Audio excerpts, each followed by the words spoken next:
আমি অসমত স্বচ্ছ নিযুক্তিৰ এটা নতুন বাতাবৰণ সৃষ্টি কৰিম আজি মই অত্যন্ত আনন্দিত যে ৯৭,৫০৫ গৰাকী ব্যক্তিক এই মুহূৰ্তলৈকে আমি অসম চৰকাৰত চৰকাৰী চাকৰি দিব পাৰিলো ২০২১ চনত ৪,৭৭৯ গৰাকী ২০২২ চনত ৩৫,১৩০ গৰাকী ২০২৩ বৰ্ষত ৫৫,৫৯০ গৰাকী আৰু এই বছৰত এতিয়ালৈকে ২০০৩ গৰাকী অৰ্থাৎ আজিলৈকে আমি ৯৭,৫০৫টা নিযুক্তি আমি খুব স্বচ্ছতাৰে সৈতে দিবলৈ সক্ষম হলো আজি আমি এই স্বচ্ছতাৰ ইতিহাসক আৰু এখোপ আগুৱাই লৈ গৈ আমি নতুনকৈ ৪৬৫ গৰাকী প্ৰাৰ্থীক আমি নিযুক্তি পত্ৰ প্ৰদান কৰিবলৈ ইয়াত সমবেত হৈছো ইয়াৰ ভিতৰত আমাৰ এপিডিচিএলত ২২০ গৰাকী কনিষ্ঠ প্ৰবন্ধক আৰু এইজিচিএলত ৮৬ গৰাকী কনিষ্ঠ প্ৰবন্ধকে আদি কৰি ৩০৬ গৰাকী কনিষ্ঠ প্ৰবন্ধকক আজি আমি নিযুক্তি পত্ৰ প্ৰদান কৰিছো ৰাজ্যৰ ইঞ্জিনিয়াৰিং কলেজত আজি আমি ৫৯ গৰাকী প্ৰাৰ্থীক নিযুক্তি দিছো আজি ৰাতিপুৱা আদালতত এই নিযুক্তিক স্থগিত কৰিবৰ বাবে আবেদন দিয়া হৈছিল কিন্তু স্বচ্ছতাৰ আমি কতো কম্প্ৰমাইজ নকৰা কাৰণে আমাৰ বিৰুদ্ধে আদালতে ৰায়দান নিদিয়াৰ ফলতে আজি আমি সেই ৫৯ গৰাকী প্ৰাৰ্থীকো আমি ইয়াতে নিযুক্তি দিব পাৰিছো সহকাৰী অধ্যাপক পদত ৫৮ গৰাকী প্ৰাথমিক শিক্ষা সঞ্চালকতো প্ৰায় ২৩ গৰাকী বিদ্যালয় শিক্ষা বিভাগত ৯ গৰাকী এই ধৰণে আমি ১৪৯ গৰাকী প্ৰাৰ্থীক শিক্ষা বিভাগত নিযুক্তি দিছো তথ্য আৰু জনসংযোগ বিভাগতো ৪ গৰাকীক আমি সিনিয়ৰ ইনফৰমেশন অফিচাৰ ৬ গৰাকীক জুনিয়ৰ ইনফৰমেশন অফিচাৰ আমি ১০ গৰাকীক প্ৰাৰ্থীক আমি নিযুক্তি দিছো ২০১১ চনৰ পৰা অসমত অভিযান্ত্ৰিক মহাবিদ্যালয় আৰু পলিটেকনিকত নিযুক্তি হোৱা নাছিল আজি আমি লাহে লাহে এই গোচৰসমূহ আমাৰ পক্ষত ৰায়দান লাভ কৰি নিযুক্তি পত্ৰসমূহ আমি আগুৱাই দিবলৈ আমি সক্ষম হৈছো আৰু অহা কিছুদিনত ইঞ্জিনিয়াৰিং কলেজ আৰু পলিটেকনিক সমূহত আৰু কেইবাটাও নিযুক্তি দিয়াৰ বাবে আমি আগ্ৰহেৰে অপেক্ষা কৰিছো আজি প্ৰদান কৰা নিযুক্তিৰ ফলত আমাৰ ৰাজ্য চৰকাৰখনে যোৱা বছৰ কেইটাৰ ভিতৰত নিযুক্তি কৰা যুৱক যুৱতীৰ সংখ্যা ৯৭,৯৭০ লৈ বৃদ্ধি পালে মই আশা কৰো এই বছৰৰ ভিতৰতে আমি ১ লাখৰ সংখ্যা স্পৰ্শ কৰিম আৰু অহা বছৰত আৰু ৫০,০০০ নতুন যুৱক যুৱতীক চৰকাৰত নিযুক্তি দিবলৈ আমি আগ্ৰহেৰে সৈতে অপেক্ষা কৰি আছো অৰ্থাৎ ৰাজ্য চৰকাৰে ৫ বছৰৰ ভিতৰত ১.৫ লাখ নিযুক্তিৰ লক্ষ্যৰে আগবাঢ়িছে অসমত যোৱা ৭৫ বছৰত কেতিয়াও কোনো কালে কোনো চৰকাৰৰ দিনত ইমান বেছি যুৱক যুৱতীৰ নিয়োগৰ ব্যৱস্থা কৰিব পৰা হোৱা নাছিল ই আমাৰ চৰকাৰখনৰ এক অনন্য প্ৰাপ্তি হিচাপে ৰৈ যাব আমাৰ ৰাজ্যত শিক্ষকসকলক আমি দুই ধৰণে নিযুক্তি কৰো এটা চৰকাৰত আমি পোনপটীয়াকৈ নিযুক্তি কৰো আনহাতে টেট উত্তীৰ্ণ সকলৰ মাজত বহুজনক আমি ঠিকা ভিত্তিক শিক্ষক হিচাপে নিযুক্তি কৰো যেতিয়া নিয়মীয়া কৰ্মচাৰী এজনে চৰকাৰী চাকৰি কৰে, তেওঁলোকৰ পৰিয়ালত যদি কৰ্মচাৰীজন নিহত হয়,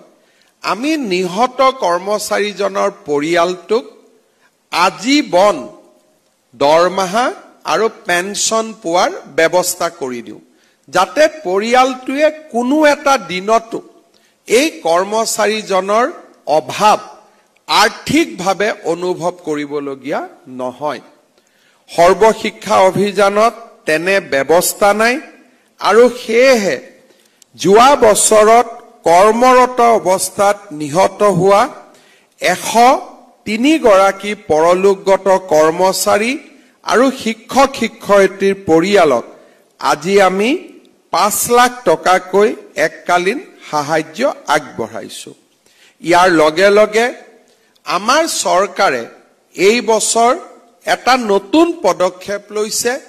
যে সৰ্বশিক্ষা অভিযানত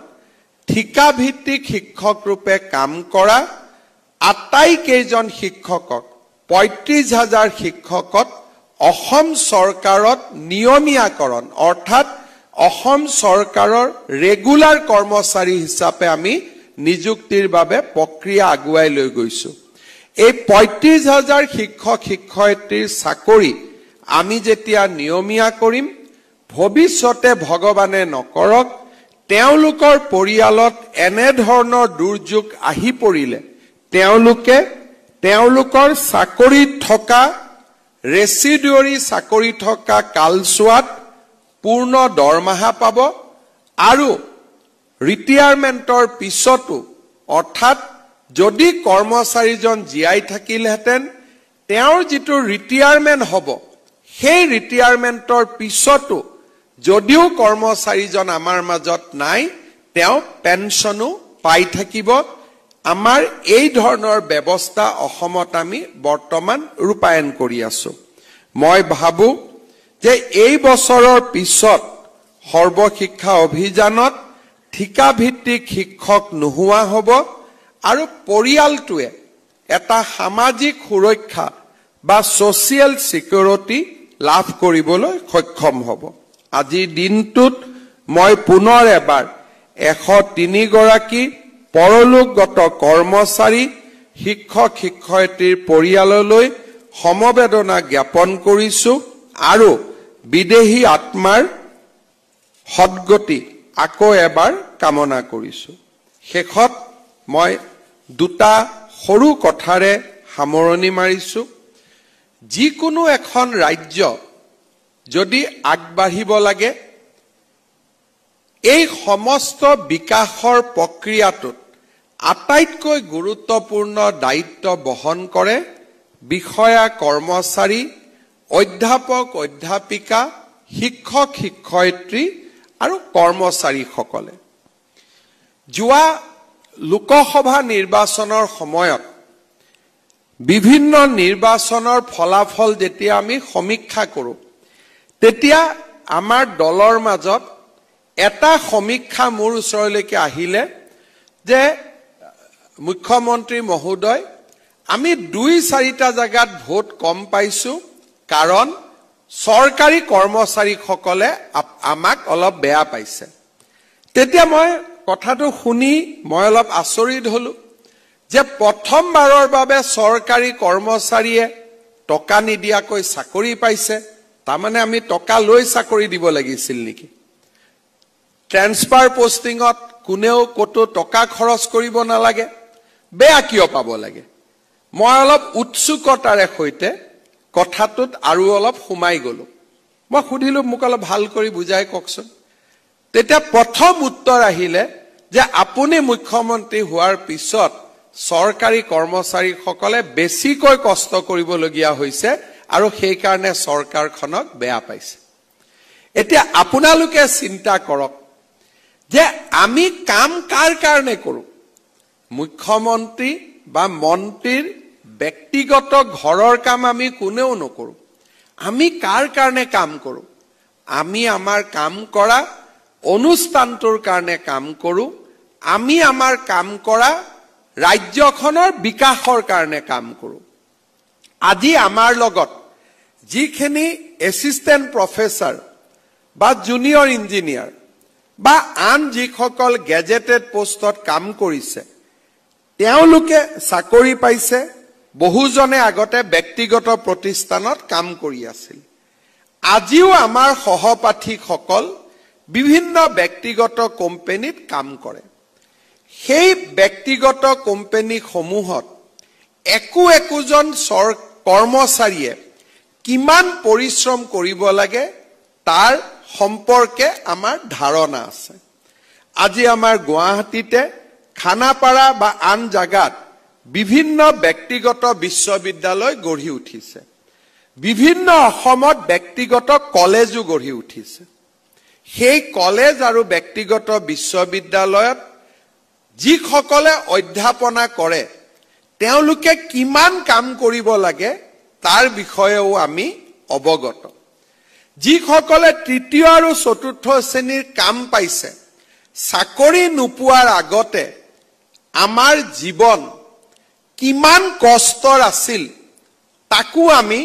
অনুভৱ কৰিব পাৰো কাৰণ আজিলৈকে আমি গৈ চাকৰিত যোগদান কৰাও নাই আজিৰ দিনটোৰ পিছত আমাৰ পৰিৱৰ্তন হ'ব কিন্তু যোৱা কালিটো আজিও আমাৰ মনত আছে আমি কিমান বেছি পৰিশ্ৰম কৰিবলগীয়া হৈছিল তাক আমি সকলোৱে অৱগত কিন্তু আমাৰ ৰাজ্যখনৰ চৰকাৰী কৰ্মচাৰীসকলে চাকৰি পোৱা দিনৰ পিছতে তেওঁলোকে যদি মানসিকতাৰ পৰিৱৰ্তন কৰে আৰু ৰাজ্যখনৰ বিকাশত যদি সহায় নকৰে তেনেহলে চৰকাৰী চাকৰি সৃষ্টি আৰু ইয়াৰ নিয়োগ দুইটাই এটা বিফল প্ৰয়োগ হিচাপে ৰৈ যাব লাহে লাহে চৰকাৰসমূহে কি কৰিব যে কাম পাবৰ কাৰণে আউটসোৰ্স মডেললৈকে গতি কৰিব যে মোৰ কাৰ্যালয়টোত পুলিচ লাগে মই কম কোম্পানী এটাই মোক সিকিউৰিটি দি দিব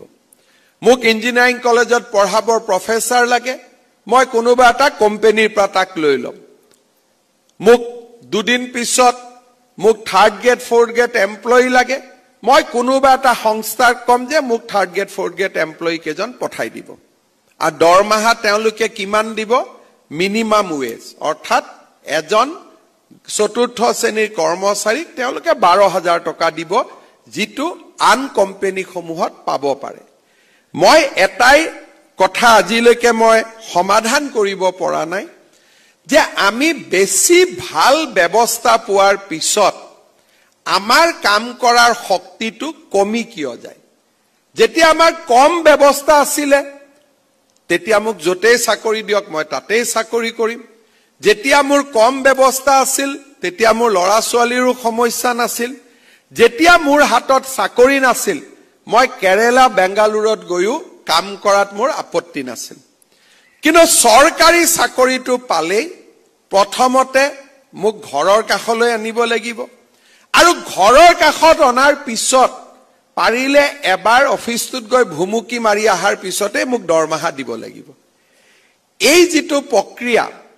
এই প্ৰক্ৰিয়াটোৱে আমাক কতো কেতিয়াও আগুৱাই লৈ যাব নোৱাৰে আমাৰ জীৱনত একোটা সুবিধা জনসাধাৰণক কাম কৰাৰ বাবে বাৰে বাৰে নাহে ময়ো বিশ্বাস কৰো যে ৰাইজক সেৱা কৰাৰ অপূৰ্ব সুযোগ আমি বাৰে বাৰে লাভ নকৰো আমাৰ জীৱন যিমান দীঘলীয়া হওক প্ৰতিটো দিন মই অসমৰ মুখ্যমন্ত্ৰী হৈ নাথাকো কিন্তু যিমান দিনলৈ মই অসমৰ মুখ্যমন্ত্ৰী হৈ থাকিব লাগিব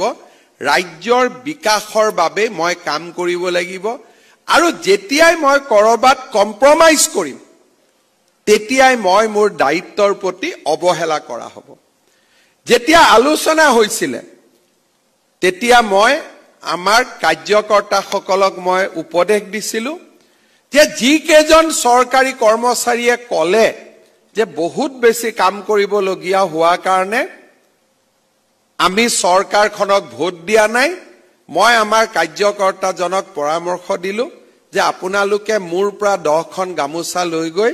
সেই কৰ্মচাৰী কেজনক গামোচাখন পিন্ধাই দিব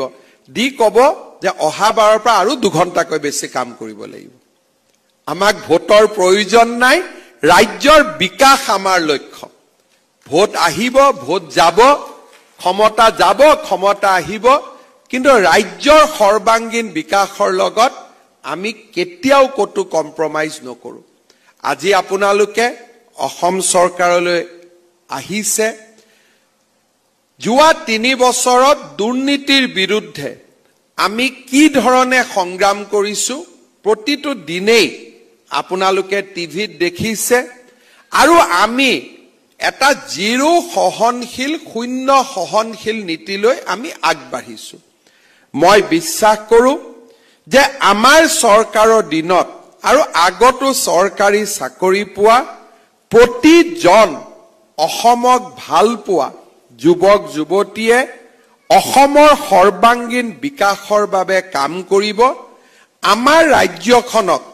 ভাৰতৰ ভিতৰতে এখন শক্তিশালী ৰাজ্য হিচাপে আমি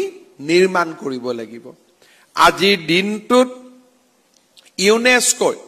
চৰাইদেউ মৈদামক বিশ্ব ঐতিহ্য ক্ষেত্ৰৰ স্বীকৃতি দিছে এই স্বীকৃতিৰ আঁৰত আমাৰ চৰকাৰী কৰ্মচাৰীসকলে যোৱা 2 বছৰে কৰা নীৰৱ সাধনা ইয়াত সমাহিত হৈ আছে তেখেতসকলৰ সাধনাৰ বাবে আমি আন্তঃৰাষ্ট্ৰীয় পৰ্যায়ত সমকক্ষ হ'ব পৰা দছিয়াৰ নিৰ্মাণকে ধৰি তেওঁলোকৰ প্ৰতিটো অনুসন্ধানকাৰী সংস্থাৰ মানদণ্ডত আমি উত্তীৰ্ণ হ'ব পাৰিছিলো চৰাইদেউ মৈদাম আজি সৃষ্টি হোৱা ঐতিহ্য নহয় 47 চনৰ পৰাই চৰাইদেউ মৈদাম আছে তাৰ আগৰ পৰা আছে 600 বছৰৰ পৰা আছে 47 চনৰ পিছত কোনোবা এখন চৰকাৰে ইয়াক বিশ্ব ঐতিহ্য ক্ষেত্ৰলৈ লৈ যাব পাৰিলহেঁতেন কিন্তু কৰ্ম সংস্কৃতিৰে পৰিপূৰ্ণ এখন ৰাজ্যতহে অসাধাৰণ কাম ৰাজ্যৰ চৰকাৰে কৰিবলৈ সক্ষম হয় যোৱা 3 বছৰত আমাৰ ৰাজ্যখনলৈ ঘূৰি অহা কৰ্ম সংস্কৃতিৰ এক উজ্জ্বল নিদৰ্শন হল আজি বিশ্ব ঐতিহ্য ক্ষেত্ৰৰ স্বীকৃতি যিসকলে শক্তি বিভাগত চাকৰি কৰিব 3 বছৰ আগলৈকে আমাৰ ৰাজ্যৰ 3টা পাৱাৰ ইউটিলিটি চৰকাৰৰ ওপৰত তেওঁলোক এক প্ৰকাৰ ডিপেন্ডেন্ট হৈ আছিল আমাৰ ৰাজ্যত ঔষধ আৰু স্কুলৰ ছাত্ৰ ছাত্ৰী সকলৰ বাবে ৰখা টকা আমি পাৱাৰ কোম্পানী সমূহক দি দিবলগীয়া হৈছিল যাতে তেওঁলোকে বিদ্যুৎ কিনিব পাৰে তেওঁলোকৰ কৰ্মচাৰীক টকা দিব পাৰে দৰমহা দিব পাৰে যোৱা 3টা বছৰত আমাৰ প্ৰচেষ্টাত আজি 3টা পাৱাৰ কোম্পানী লাহে লাহে একোটা প্ৰফিট আৰ্নিং কোম্পানীৰ দিশলৈ গতি কৰিছে আজি আমাৰ প্ৰত্যেকটো পাৱাৰ কোম্পানীয়ে নিজৰ ভৰিৰ ওপৰত নিজে থিয় দিবলৈ সক্ষম হৈছে আজি আমাৰ এপিডিসিএল এইজিসিএল গুটেই কেটা এই 3টা কোম্পানী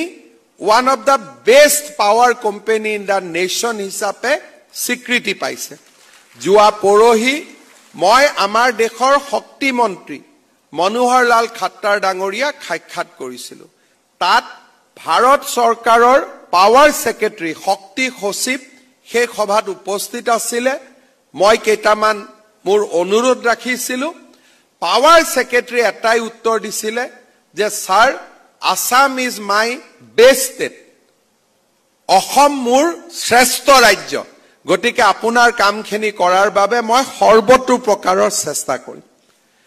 এনেকুৱা কমপ্লিমেন্ট ভাৰত চৰকাৰৰ পৰা আমাৰ ৰাজ্যই আগত কেতিয়াও পোৱা নাছিল আজি শিক্ষা আৰু স্বাস্থ্য খণ্ডত যোৱা কেইদিনমান আগতে প্ৰকাশিত এছডিজি গোলত আমি লাহে লাহে এছপাইৰেন্ট ষ্টেটৰ পৰা আমি ফ্ৰন্ট ৰেংকিং ষ্টেটলৈ আমি গতি কৰিছো মই বিশ্বাস কৰো যোৱা 3 বছৰত অসমে লাভ কৰা প্ৰতিটো স্বীকৃতিৰ আঁৰত অসম চৰকাৰলৈ ঘূৰি অহা কৰ্ম সংস্কৃতিৰ উজ্জ্বল দিশটোক প্ৰতিফলিত কৰে। যোৱা 3 বছৰত এইখনে এখন চৰকাৰ যাৰ বিৰুদ্ধে এটাও দুৰ্নীতিৰ গোচৰ যে চৰকাৰখনে বেয়া কাম কৰিব খুজিছে, এটাও দুৰ্নীতিৰ গোচৰ, এটাও PIL বা এটাও CBI তদন্তৰ দাবী কোনো সামাজিক সংস্থায়ো কৰিব পৰা নাই, আনকি আমাৰ বিৰোধী ৰাজনৈতিক দলেও কৰিব পৰা নাই। ৯৭,০০০ নিযুক্তিৰ পিছত এটা নিযুক্তিটো হাইকোৰ্টে আজিলৈকে ষ্টে দিয়া নাই। ই প্ৰমাণ কৰে যে আমাৰ ৰাজ্যখনলৈ কি ধৰণৰ এটা কৰ্ম সংস্কৃতিৰ পৰিৱেশ উভতি আহিছে। মই বিশ্বাস কৰোঁ আজি নিযুক্তি পোৱা এই ৪৬৫ গৰাকী প্ৰাৰ্থীয়ে নিজৰ নিজৰ কৰ্মক্ষেত্ৰত গৈ কৰ্ম সংস্কৃতিৰ পৰিৱেশ আৰু আমাৰ ৰাজ্যৰ বিকাশৰ বাবে নিজৰ নিজৰ সামৰ্থ্য অনুসৰি সম্পূৰ্ণ অৱদান আগবঢ়াব আৰু আমাৰ ৰাজ্যখনক দেশৰ সৰ্বশ্ৰেষ্ঠ ৰাজ্যলৈ ৰূপান্তৰ কৰিব। জননী জন্মভূমি স্বৰ্গাদপি গৰীয়সী। মোৰ জন্মভূমিৰ প্ৰতি দায়বদ্ধতা আৰু মোৰ পিতৃ মাতৃৰ প্ৰতি দায়বদ্ধতা। মই য'তেই অসমৰ যুৱ শক্তিক লগ পাওঁ মই দুটা কথাই সোঁৱৰাই দিওঁ, জন্মভূমিৰ প্ৰতি আমাৰ দায়িত্ব আৰু জননীৰ প্ৰতি আমাৰ দায়িত্ব। অযোধ্যাতকৈ লংকা বহু গুণে উন্নত প্ৰদেশ আছিল। লংকা সোণৰ আছিল, অযোধ্যা সোণৰ নাছিল। আৰু লংকাত সকলো ধৰণৰ পুষ্পক বিমানৰ পৰা সকলো ধৰণৰ সুবিধা তাত উপলব্ধ আছিল। আজি যদি ভাৰতে দখল কৰিব পাৰে, ভাৰতৰ প্ৰধানমন্ত্ৰীজনৰ কাৰ্যালয় ৱাশ্বিংটনত হ'ব নে নতুন দিল্লীত হ'ব? স্বাভাৱিকতে